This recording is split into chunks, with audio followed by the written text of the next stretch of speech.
ஞானி வெங்கடேஸ்வரன் நம்முடன் இணைப்பில் இணைகிறார். அவரிடம் சில கேள்விகளை கேட்கலாம். வணக்கம் திரு வெங்கடேஸ்வரன், இணைப்பில் இணைந்தமைக்கு மிக்க நன்றி. வழக்கமாக நம்ம இந்த கண்காணிப்பு செயற்கைக்கோள்கள், புவி கண்காணிப்பு செயற்கைக்கோள்களோ இல்லைன்னா செவ்வாய் கிரகத்தை நோக்கி பயணித்தோம், அதுக்கப்புறம் நிலவை நோக்கி பயணித்தோம், சூரியனை நோக்கியும் பயணித்தோம். இப்போ விண்வெளி ஆராய்ச்சியில் அடுத்த கட்டமாக இந்த எக்ஸ்போசாட் திட்டமானது செயல்படுத்தப்பட இருக்கிறது. விண்வெளித்துறை, இந்திய விண்வெளித்துறையை பொறுத்த வரைக்கும் இந்த ஒரு தருணம் எவ்வளவு முக்கியத்துவம் வாய்ந்தது? இதை நம்மளை அடுத்த கட்டத்துக்கு கொண்டு போகுதுன்னு எடுத்துக்கலாமா? நிச்சயமா இது ஒரு விண்வெளி ஆய்வுல இது ஒரு முக்கியமான ஒரு மைல்கல். நீங்க பாத்தீங்கன்னா இதுக்கு முன்னாடி நம்ம அஸ்ட்ரோசாட்னு ஒரு செயற்கைக்கோளை விண்ணில் ஏவி இருக்கிறோம்.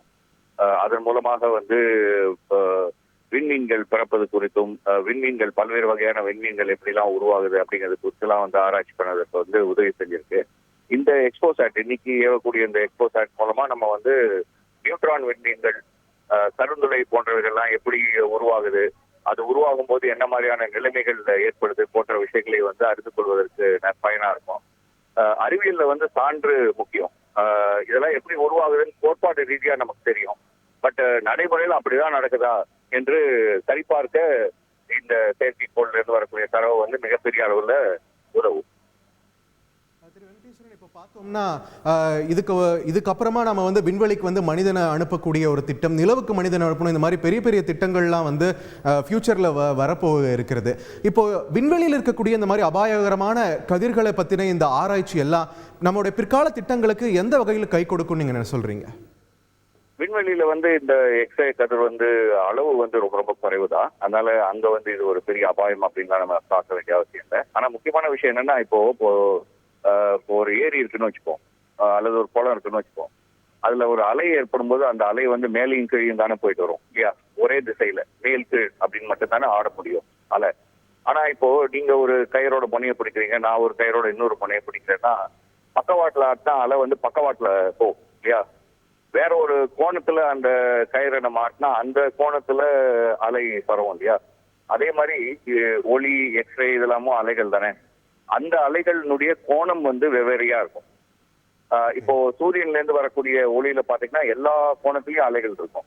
ஆனா ஒரு தண்ணியில பட்டு அது ரிஃப்ளெக்ட் ஆகி வரும்போது ஒரே ஒரு குறிப்பிட்ட கோணத்துல மட்டும்தான் ரிஃப்ளெக்ட் ஆகி வரும். இப்போ அப்போ நம்ம அதை படிச்சோன்னு சொன்னாக்கா அந்த இடத்துல தண்ணி இருக்குன்னு நமக்கு தெரியும். காணல் நீரா உண்மையான நீரான்னு கண்டுபிடிக்க இதை நம்ம பயன்படுத்த முடியும்.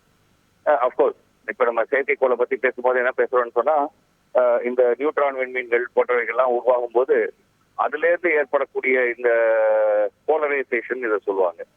அதை ஆய்வு செய்வதுதான் இதனுடைய முக்கியமான நோக்கம். இந்த கருவி மூலமா பிரித்தறிய முடியும் எந்த கோணத்துல அலை ஆடுது, எந்தெந்த கோணங்கள்ல எந்தெந்த வீரியத்துல அலை ஆடுது என்று கண்டுபிடிக்க முடியும்.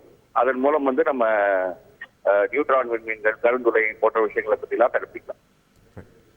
திரு வெங்கடேஸ்வரன், இந்த மாதிரியான திட்டங்கள் செயல்படுத்தப்படும் போது பெரும்பாலானவர்கள் ஒரு ஆதரவான ஒரு நிலைப்பாடு தான் கொள்ள போகிறோம், ஒரு பெருமையான ஒரு தருணமாக தான் பார்க்க போகிறோம். ஆனாலும் விமர்சனங்கள் வருவதை தவிர்க்க முடியாது. அப்படியான ஒரு விமர்சனம் என்னன்னா, இப்போ கண்காணிப்பு செயற்கைக்கோள்கள்னா கூட நமக்கு நேரடியாக பயன் தரும். இந்த மாதிரியான விண்வெளி ஆய்வு வளர்ந்த நாடுகளுக்கு வேணா இது சுலபமான விஷயமா இருக்கும். ஆனால் நாம ஏன் இந்த ரிஸ்க் எடுக்கணும், நாம ஏன் இதுக்கு செலவு பண்ணணும் அப்படின்ற ஒரு விமர்சன குரலும் எழுது. இந்த திட்டமானது, இந்த கதிரேக்க எக்ஸ் கதிர் மூலத்தை இது ஆய்வு செய்யும் இந்த திட்டமானது ஏன் முக்கியத்துவம் பெறுகிறது இந்திய விண்வெளித்துறைக்கு?